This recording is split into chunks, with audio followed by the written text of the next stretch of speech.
Now we move on. In a major development, U.S. Now we move on. As Israeli airstrikes and gunfire intensify, 74 people have been killed in Gaza, with most of the deaths reported in Gaza City. Gaza health officials say that dead include women and children, with entire families lost in refugee camp bombings. Despite growing global pressure for a ceasefire, Israel is pushing ahead with its offensive. Gaza's largest hospital is now surrounded by tanks, while other medical facilities are damaged or shut down. Meanwhile, the international anger is rising. Dozens of UN delegates walked out during Israeli Prime Minister Netanyahu's speech, where he said Israel must finish the job.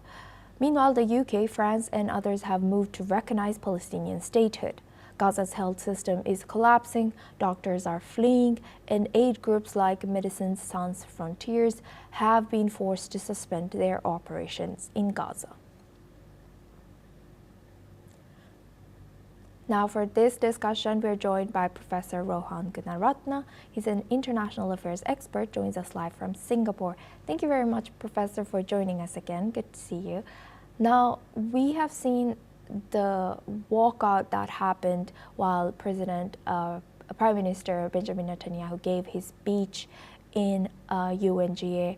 Also, the protests that have been happening and growing voices even within Israel to end the war and bring the hostages back. So, given this mounting international pressure for ceasefire, how does Israel still justify its continued offensive in Gaza? Asuma, it's very good to see you. There are three important things that Netanyahu said. One is he wants the hostages released, and everyone wants the hostages released. Second is he wants Hamas to disarm and surrender. Third is he wants to demilitarize Gaza, because otherwise there will be another attack on Israel in the foreseeable future. What is so important is for those countries, those governments that recognize the Palestinian state, which is the right thing to do, to also ensure that the hostages are released and Hamas disarms, because as long as a terrorist entity that holds hostages is still active and operating, there will be no peace in the Middle East. So it will be some kind of fantasy for those countries that call for recognition of the Palestinian state if they are not going to also ask Hamas to release the hostages, because in the 21st century, one should never allow any group or any government to hold hostages. The final point I want to share with you is that there is a humanitarian crisis. People are suffering in Gaza. The Palestinians are suffering, and it's so important for Israel to work with countries, even those countries that have recognized a Palestinian state, to ensure the humanitarian supply, the relief, the food, and the aid to Gaza.